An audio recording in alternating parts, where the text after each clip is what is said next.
Bonjour à tous, le Club Radio de Saint-Joseph est heureux de vous retrouver pour cette nouvelle émission dédiée aux chanteurs qui ont marqué l'année. Aujourd'hui, nous recevons Théré, Nina, Maël pour nous en parler. Et ensuite, Brahim et Gaspard nous parleront plus en détail du point JO.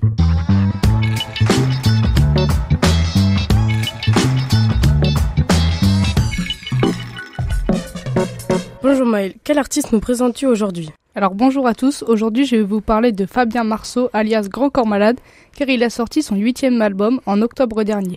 Son album était très attendu après le grand succès de son album en duo avec Que des femmes, cet album s'intitulait Mesdames. Comment se nomme son dernier album ? Cet album s'appelle Reflet, au départ l'album devait s'intituler Portrait. Grand Corps Malade envisageait que chaque chanson représente le portrait d'une personne, d'une chose ou d'un lieu spécifique. Cependant, au fil du temps, cette notion a évolué, aboutissant finalement au choix du titre Reflet.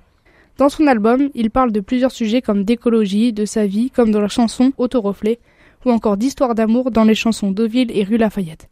Personnellement, je trouve cet album très réussi avec de super textes comme d'habitude et de très bonnes instrus. Quelle est ta chanson préférée ? Ma chanson préférée, c'est aujourd'hui que ça se passe, mais j'adore également Autoreflet et Retiens les rêves. Je trouve la chanson Retiens les rêves très belle, avec une superbe instru également. As-tu déjà assisté à l'un de ses concerts ou vas-tu y aller prochainement ? Alors Grand Corps Malade, il est actuellement en tournée partout en France. Je suis allée le voir le 26 janvier dernier au Mans à Antares.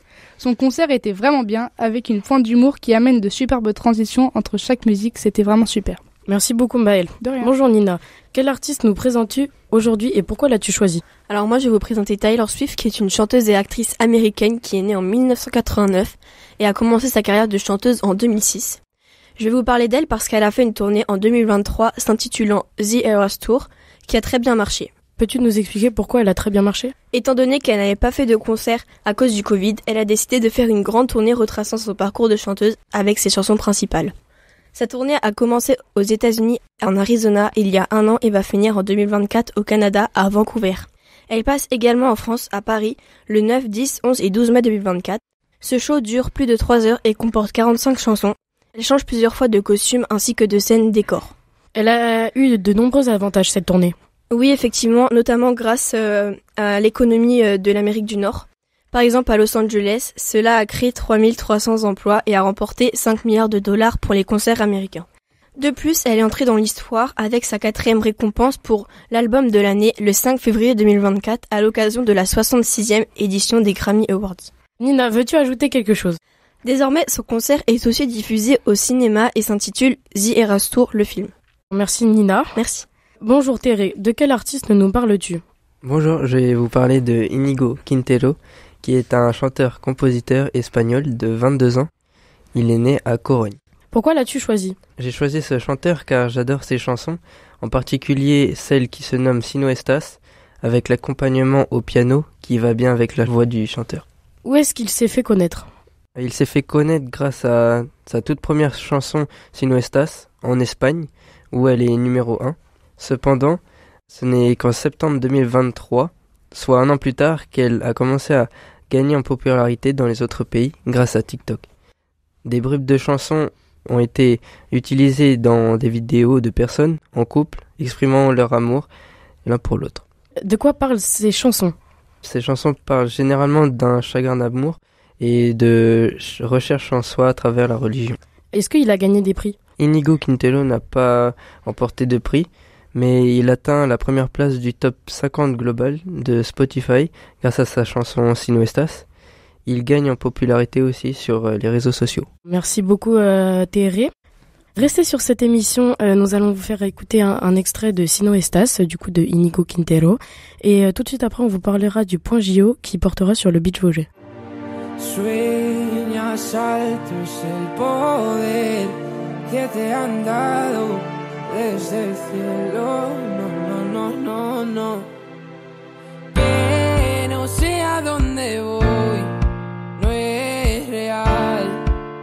Hace ya tiempo te volviste uno más. Y odio cuando estoy lleno de este veneno y oigo truenos si no estás. ¿Qué me has hecho? ¿Dónde estoy? Se me aparecen 1000 planetas. De repente esto es una alucinación. Quiero ver tu trámite intentar alejarme de esta ciudad y contagiarme de tu forma de pensar. Miro al cielo al recordar, me doy cuenta otra vez más que no hay momento que pase sin dejarte de pensar. Esta distancia no es normal, ya me he cansado de esperar.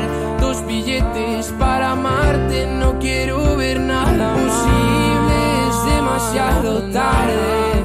Todo es un desastre, esto es una obsesión. No me sirven tus pocas señales, ya nada es como antes, me olvido de quién soy.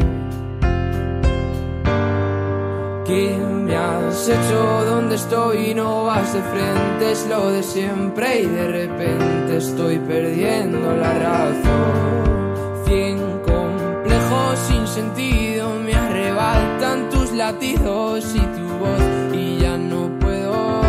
Que no sé a dónde voy, no es real. Hace ya tiempo te volviste uno más. Y odio cuando estoy lleno de este veneno y oigo truenos si no estás. Imposible, es demasiado tarde. Todo es un desastre, esto es una obsesión. No me sirven tus pocas señales, ya nada es como antes, me olvido de quién soy. ¿Y dónde estás? La verdad es que ya van 1000 noches malditas sin tu abrazo. Es algo raro, estoy viciado a tu amor, a tu amor, a tu amor, amor, no, no, no, no.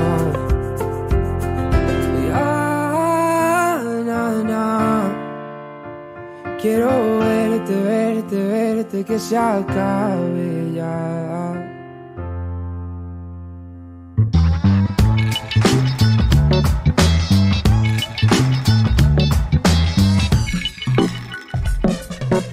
Maintenant, on va vous parler du point JO qui se déroulera à Paris. Gaspard et Brahim vont nous parler plus en détail du volleyball de plage, autrement dit beach volley.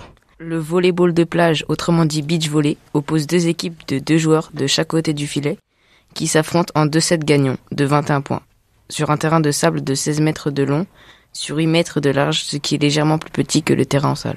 Le filet, lui, est à la même hauteur qu'en salle, 2,24 m pour les femmes et 2,43 m pour les hommes. Quelle est l'histoire du beach volley aux Jeux Olympiques ? Alors, le beach volley a fait ses débuts olympiques officiels aux Jeux d'Atlanta en 1996, après une apparition en tant que sport de démonstration en 1992 à Barcelone. Le Brésil et les États-Unis se sont offerts les plus gros palmarès de ce sport, en se partageant 24 médailles, dont 10 en or, sur 42 possibles. Les seuls autres pays à avoir remporté l'or dans ce sport sont l'Allemagne dans le tournoi masculin à Londres en 2012, et dans le tournoi féminin à Rio en 2016, l'Australie chez les femmes à domicile en 2000, et la Norvège chez les hommes à Tokyo en 2021. Quand auront lieu les épreuves de volleyball de plage au JO 2024 à Paris ? Alors, les tournois de volleyball de plage au JO se dérouleront du 27 juillet au 10 août, pour les hommes comme pour les femmes. Les tournois se déroulent au stade de la Tour Eiffel en plein champ de Mars. Eh bien, merci à tous. C'est la fin de cette émission. Encore un grand merci à RCF de nous avoir accueillis. Au revoir et à bientôt.